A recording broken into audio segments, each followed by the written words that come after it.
Destiani dari jurusan PGMI 5C. Di sini saya ingin menjelaskan tentang bab 7, yaitu janais.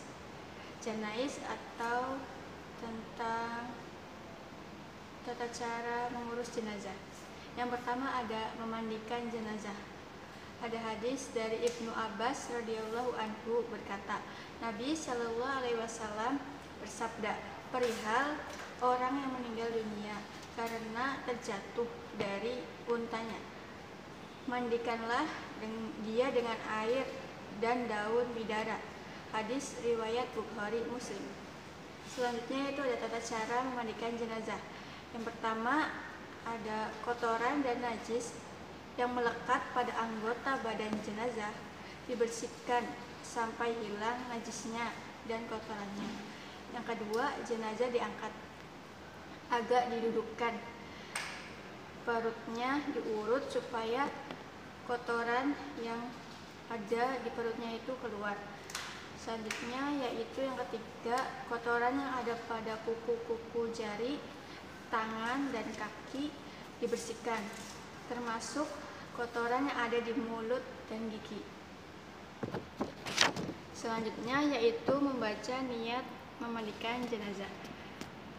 Bismillahi wa ala millati wa rasulillah nawaitu an agsalu hazal mayyiti hazihil mayyitati fardul kifayati lillahi ta'ala. Allahumma agsiluha bil ma'i wasalji wal barad. Selanjutnya yang kelima yaitu menyiram air ke seluruh badan sampai merata, dimulai dari ujung rambut terus ke bawah sampai kaki sambil berdoa sebanyak 3 kali. Bismillahirrahmanirrahim. Ghufranaka ya Allah, Rabbana wa ilaikal masir. Selanjutnya yaitu yang keenam mendahulukan anggota wudhu dan anggota tubuh bagian kanan ketika menyiramkan air. Yang ketujuh, selanjutnya menyiramkan dan memandikannya disunahkan 3 kali dengan urutan seluruh tubuh disiram basah, segera memakai sabun sampai bersih benar. Sesudah itu diwudukan dan terakhir disiram dengan air yang sudah dicampur dengan kapur barus atau bahan-bahan yang wangi. Selanjutnya yang ke-8 yaitu membaca doa setelah memandikan jenazah. Bismillahirrahmanirrahim. La ilaha illallah wahdahu la syarikalah.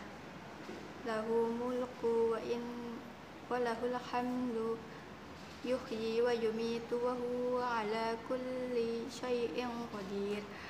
Allahumma maj'alni wa iyyahu minat tibaina waj'alni wa iyyahu minal mutatahhirin. Selanjutnya yaitu yang ke-9 disunahkan untuk memandikan jenazah sebanyak 3 kali, 5 atau 7 kali. Selanjutnya yaitu poin kedua, yaitu mengkafani. Kain kafan diambil dari harta benda yang ditinggalkan oleh jenazah. Jika jenazah tidak meninggalkan harta benda, maka ditanggung oleh orang yang menanggung belanja jenazah ketika masih hidup. Bila tidak ada juga, maka wajib bagi kaum muslimin dan orang-orang yang mampu untuk mencukupi kain kafan bagi jenazah tersebut. Kain kafan yang diutamakan berwarna putih.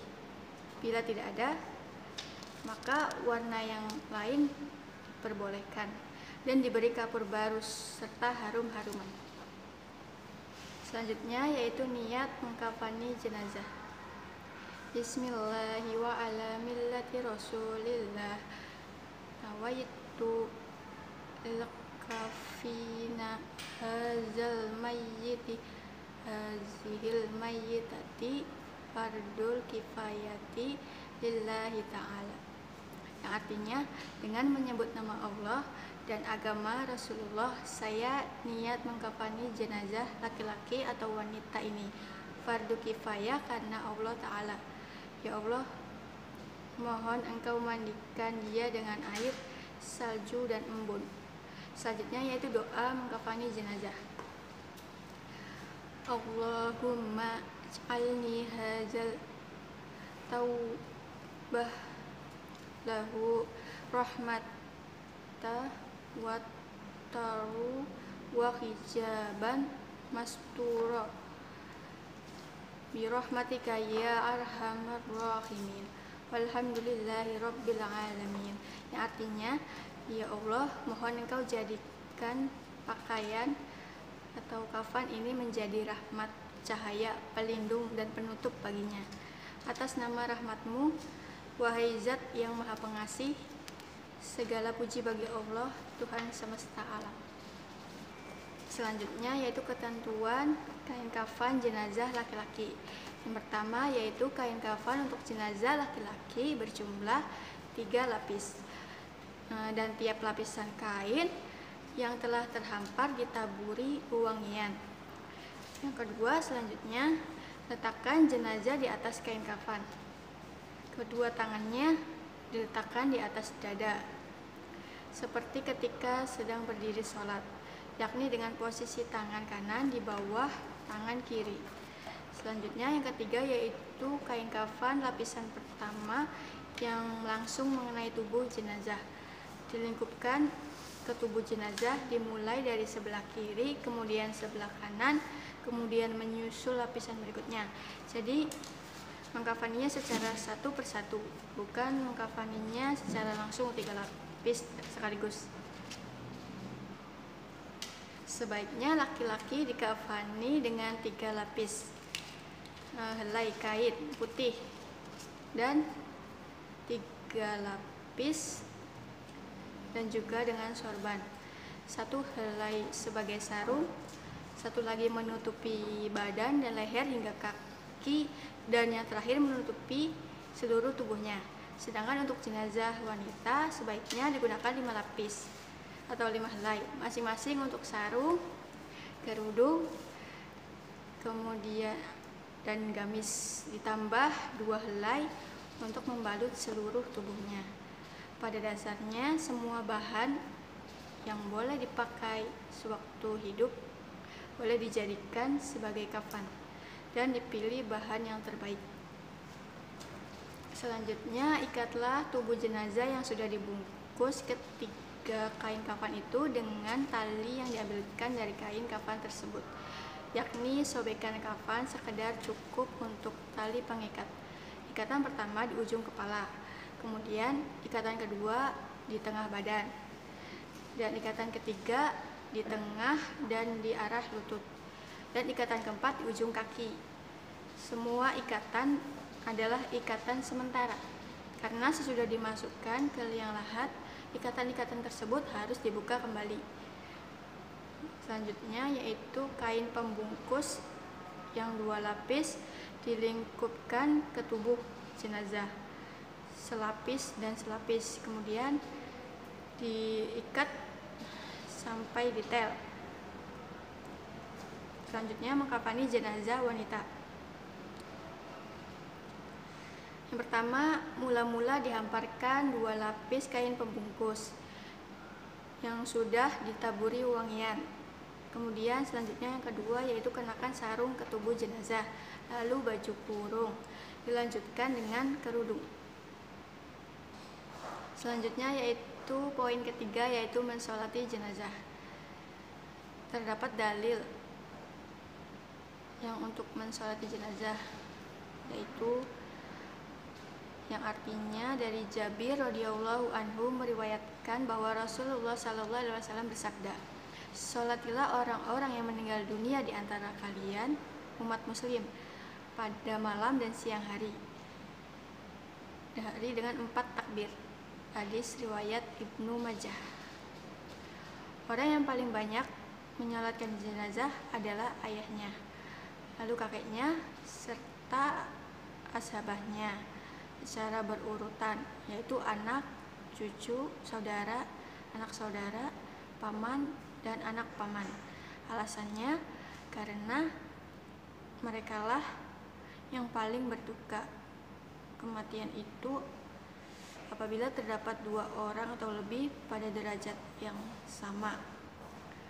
Dahulukanlah yang tertua atau yang lebih baik bacaannya dan lebih faqih atau ahli fikih, karena dia lebih mulia dan sholatnya lebih sempurna. Pada awalnya, usahakan barisan atau shaf disusun menjadi 3 baris. Setiap shaf paling sedikit terdiri dari 2 orang.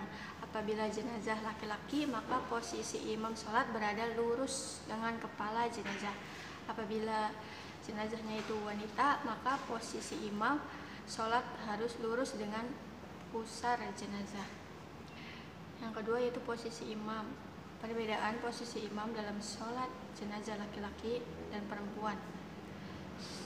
Setelah itu, sholat jenazah dimulai dengan seruan as-salatu alal mayyiti, yang artinya mari kita mensolatkan mayit. Selanjutnya itu tata cara sholat jenazah. Yang pertama ada niat menyengaja melakukan sholat jenazah dengan 4 takbir menghadap kiblat. Bismillahirrahmanirrahim. Usolli ala hazihil mayyiti atau mayyitati arba'a raka'atin fardul kifayati imaman atau makmuman lillahi ta'ala, yang artinya saya niat mensolati jenazah laki-laki atau perempuan 4 kali takbir fardu kifayah sebagai imam atau makmum karena Allah Ta'ala. Yang kedua yaitu takbiratul ihram bersamaan dengan niat. Kemudian selanjutnya itu yang ketiga takbir pertama, lalu membaca surat Al-Fatihah sebagaimana sholat yang lain tanpa membaca surat Al-Quran lainnya. Selanjutnya yaitu takbir kedua, kemudian membaca sholawat Nabi.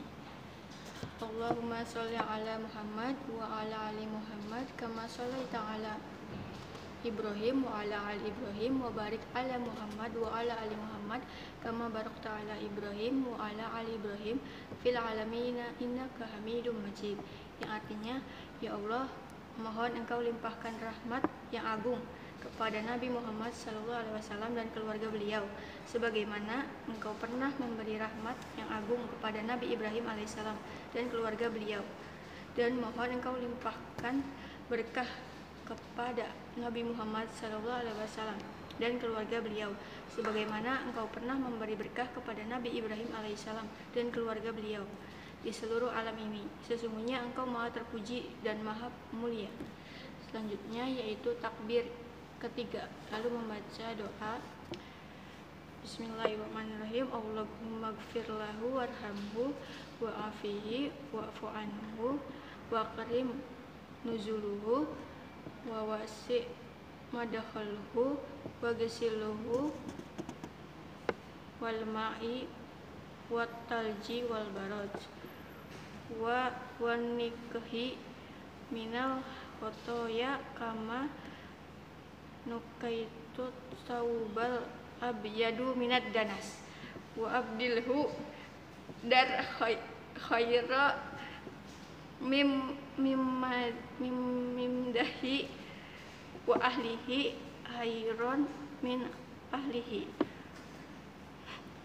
wa zijan khairan min zawjihi wa adakhilhu al jannatu wa indahu minal azab bil kubur au min arobin nas.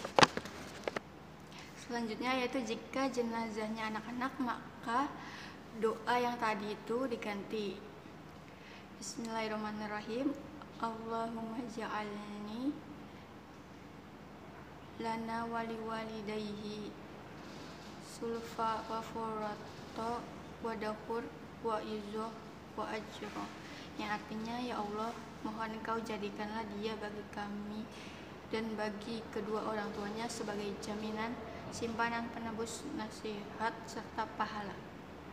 Selanjutnya yang keenam yaitu takbir keempat, lalu membaca doa Allahumma la tahrimna ajroha atau ajrohu wa la taftinna ba'daha atau ba'dahu, waghfir lana walaha atau walahu. Ya, artinya, ya Allah, mohon jangan Engkau haramkan kami untuk mendapatkan pahalanya. Janganlah Engkau timpakan fitnah bagi kami sepeninggalnya, dan mohon ampunilah segala kesalahan kami dan kesalahannya. Selanjutnya yang terakhir yaitu mengucapkan salam sambil memalingkan muka ke kanan dan ke kiri sambil membaca doa yang artinya, ya Allah, mohon Engkau limpahkan rahmat yang agung kepada Nabi Muhammad SAW dan keluarga beliau. Ya Allah, atas nama surat Al-Fatihah, mohon Engkau bebaskan leher kami dan leher jenazah ini dari neraka. Dibaca 3 kali. Kemudian, ya Allah, mohon Engkau limpahkan rahmat dan ampunan kepada jenazah ini. Mohon Engkau jadikan kuburnya sebagai taman surga, dan mohon jangan Engkau jadikan kuburnya sebagai lubang neraka. Semoga Engkau limpahkan rahmat yang agung kepada makhluk terbaik Nabi Muhammad SAW, keluarga beliau dan para sahabat beliau sekalian. Segala puji bagi Allah Tuhan semesta alam. Selanjutnya yaitu poin keempat, menguburkan jenazah. Ada dalil yang menjelaskan untuk menguburkan jenazah. Dari Ibnu Umar radhiyallahu anhu meriwayatkan bahwa Nabi SAW bersabda, jika kalian meletakkan jenazah kalian di dalam kubur, maka ucapkanlah dengan menyebut nama Allah dan agama Rasulullah. Hadis riwayat Ahmad. Selanjutnya yaitu tata cara menguburkan jenazah. Yang pertama, dibuatkan liang lahat atau liang kubur yang cukup dalam sepanjang badan jenazah. Dalamnya setinggi orang berdiri ditambah setengah lengan atau sekitar 2 meter. Lebarnya kurang lebih 1 meter. Di dasar lubang dibuat lebih miring, lebih dalam ke arah kiblat. Ini bertujuan agar tidak mudah dibongkar oleh binatang buas dan tidak bau setelah jenazah itu membusuk. Selanjutnya yang kedua yaitu bentuk lubang kubur. Disunahkan memakai lubang lahat atau lubang yang digali di bawah kubur sebelah kiblat, kira-kira muat untuk jenazah. Kemudian ditutup dengan papan atau bambu. Jika tanahnya gembur atau mudah runtuh, lebih baik dibuatkan lubang tengah atau lubang kecil di tengah-tengah kubur itu, kira-kira muat untuk jenazah, disebut dengan istilah syak. Kemudian setelah itu ditutup dengan papan atau bambu, seharusnya dengan tanah. Selanjutnya setelah jenazah diusung dan sampai ke kubur, maka masukkanlah ke dalam liang lahat dengan miring ke kanan dan menghadap kiblat. Kemudian yang keempat, cara memasukkan jenazah adalah terlebih dahulu memasukkan kepala jenazah dari arah kaki makam atau dari Indonesia ini di arah selatan. Selanjutnya yang kelima yaitu tali pengikat kain kafan dilepas semua. Pipi kanan dan ujung kaki ditempelkan ke tanah. Kemudian yang keenam, setelah itu jenazahnya ditutup dengan papan, kayu atau bambu yang disebut dinding. Kemudian di atasnya ditimbun tanah sehingga lubang itu rata dan ditinggikan seperlunya, kira-kira sejengkal. Para ulama tidak menyukai meninggikan kubur dari permukaan tanah kecuali sekadar sebagai tanda bahwa itu adalah kubur, agar tidak diinjak atau diduduki. Selanjutnya yang ketujuh yaitu kemudian meletakkan pelepah yang masih basah atau menyiramnya dengan kembang di atas kubur tersebut. Hal ini sesuai dengan perbuatan Rasulullah SAW pada saat selesai menguburkan putra beliau, Ibrahim. Sekian penjelasan tentang bab 7 yaitu tentang janais atau tata cara mengurus jenazah. Kurang dan lebihnya saya mohon maaf. Wabillahi taufik wal hidayah. Wassalamualaikum warahmatullahi wabarakatuh.